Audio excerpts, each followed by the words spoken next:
Shri GL Arun Gopi, ഇപ്പോൾ നമ്മൾ കണ്ടത് കണ്ണൂരിലെ കാഴ്ചയാണ്. കണ്ണൂരിൽ ഒരു ശിലാഫലകം ഇട്ടു, പക്ഷേ പണിയൊന്നും നടന്നില്ല. കോഴിക്കോട്ട് പണി നടന്നുകൊണ്ടിരിക്കുന്നു. ഇടുക്കിയിൽ പണി തെറ്റിയിട്ടുണ്ട്, പക്ഷേ പിന്നീട് നവീകരണമൊന്നും നടന്നില്ല. കോട്ടയത്തും സമാന അവസ്ഥയാണെന്നാണ് ഞാൻ മനസ്സിലാക്കുന്നത്. അപ്പോൾ പലയിടങ്ങളിലും ഈ ഫണ്ട് ഒരു പ്രശ്നമാകുന്നുണ്ടോ? കാരണം MLA-മാരുടെ ഫണ്ട് ലഭിക്കേണ്ടതുണ്ടല്ലോ ഇതിന്റെ പണി പൂർത്തിയാകുന്നതിനും മറ്റു കാര്യങ്ങൾക്കുമൊക്കെ. അതിന്റെ ഒരു കുറവ് നേരിടുന്നുണ്ടോ ശിശുക്ഷേമ സമിതി ഈ അമ്മത്തൊട്ടിൽ വിഷയത്തിൽ?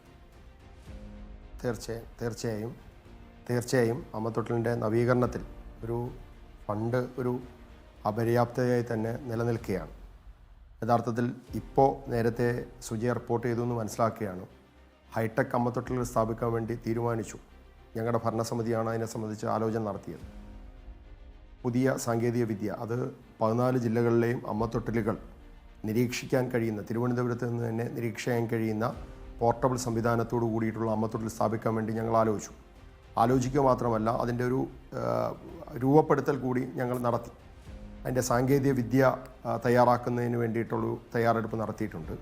ആ സാങ്കേതിക വിദ്യയോട് കൂടിയിട്ട് വിവിധ കമ്പനികളെ അവരുടെ CSR ഫണ്ടിൽ നിന്നടക്കമുള്ള തുകകൾ സമാഹരിച്ചുകൊണ്ട് ഈ അമ്മത്തൊട്ടിൽ നവീകരിക്കുന്നതിന് വേണ്ടിയിട്ടുള്ളൊരു പ്രവർത്തനമാണ് ഞങ്ങൾ ആലോചിച്ചിട്ടുള്ളത്. അതുമായി ബന്ധപ്പെട്ട് വിവിധ ഏജൻസികളെയും വിവിധ സഹായിക്കാൻ മനസ്സുള്ള ആളുകളെയും ഒക്കെ ഞങ്ങൾ സമീപിച്ചിട്ടുണ്ട്. അപ്പോൾ അത്തരം ഒരു സഹായം കൂടി ഞങ്ങൾ തേടുകയാണ്.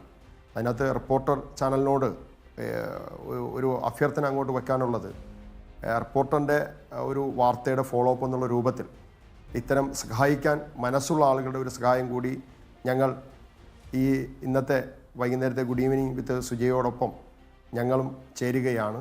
ഞങ്ങൾ അഭ്യർത്ഥിക്കുകയാണ്. കണ്ണൂരിനെ സംബന്ധിച്ച് ഇവിടെ അമ്മത്തൊട്ടിൽ പ്രവർത്തിച്ചു വരികയായിരുന്നു. ആശുപത്രിയുടെ നവീകരണവുമായി ബന്ധപ്പെട്ടാണ് അമ്മത്തൊട്ടിൽ പൊളിച്ചു മാറ്റപ്പെട്ടത്. ജില്ലാ ആശുപത്രിയിലെ മറ്റൊരു സ്ഥലത്തേക്ക് ഇത് മാറ്റാൻ വേണ്ടി തീരുമാനിച്ചിട്ടുണ്ട്. ജില്ലാ പഞ്ചായത്ത് അതിന് വേണ്ടിയിട്ടുള്ള ഫണ്ട് തുക ഈ അടുത്ത ദിവസം കഴിഞ്ഞ ബഡ്ജറ്റിൽ മാറ്റിവെച്ചിട്ടുണ്ട്. പക്ഷേ അവിടെ സ്ഥലം കണ്ടെത്താനുള്ളൊരു അപര്യാപ്തത നിലനിൽക്കുന്നുണ്ട്.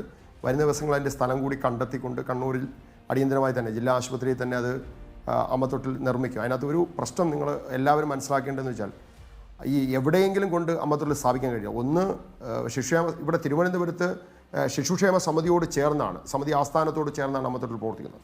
മറ്റ് സ്ഥലങ്ങളിൽ ജില്ലാ ആശുപത്രികളോട് ചേർന്നോ അല്ലെങ്കിൽ മെഡിക്കൽ കോളേജുകളോടോ ചേർന്നാണ് ഈ അമ്മത്തൊട്ടിലുകൾ പ്രവർത്തിക്കുന്നത്. അവിടെ അമ്മത്തൊട്ടിൽ വരുന്ന ആ അലാറം നേരെ നേഴ്സിംഗ് സൂപ്രണ്ടിൻ്റെ റൂമിലേക്കാണ് പോകുന്നത്. തിരുവനന്തപുരത്താണെങ്കിൽ സമിതി ആസ്ഥാനത്തുള്ള അഡോപ്ഷൻ സെൻറ്ററിലേക്കാണ് വരുന്നത്. പക്ഷേ മറ്റിടങ്ങളിൽ നേഴ്സിംഗ് സൂപ്രണ്ടിൻ്റെ റൂമിലേക്കാണ് പോകുന്നത്. അവിടെ യഥാർത്ഥത്തിൽ ഇത് മോണിറ്റർ ചെയ്യുന്നത് ഹോസ്പിറ്റൽ അധികൃതർ കൂടിയാണ്. അപ്പോൾ അത്തരം ചില അപര്യാപ്തതകളുണ്ട്. മറ്റൊന്ന്, നമ്മുടെ എല്ലാ അരുൺ ഗോപി, താങ്കൾ ഇപ്പോൾ സൂചിപ്പിച്ചതുപോലെ ഇക്കാര്യത്തിൽ സുമനസ്സുകളുടെ ഒരു സഹായം കൂടി ഉണ്ടെങ്കിൽ വളരെ നല്ല രീതിയിൽ ഈ സംവിധാനം ഏർപ്പാടാക്കാൻ കഴിയും. നമ്മുടെ സംസ്ഥാനത്ത് ഒരു പിഞ്ചുകുഞ്ഞു പോലും തെരുവിൽ ഉപേക്ഷിക്കപ്പെടുന്ന, അനാഥമാക്കപ്പെടുന്ന അല്ലെങ്കിൽ വഴിയിലെറിഞ്ഞ് കൊലപ്പെടുത്തുന്ന ഒരു സാഹചര്യം ഉണ്ടാകാതിരിക്കട്ടെ. അതിലേക്കാണ് നമ്മൾ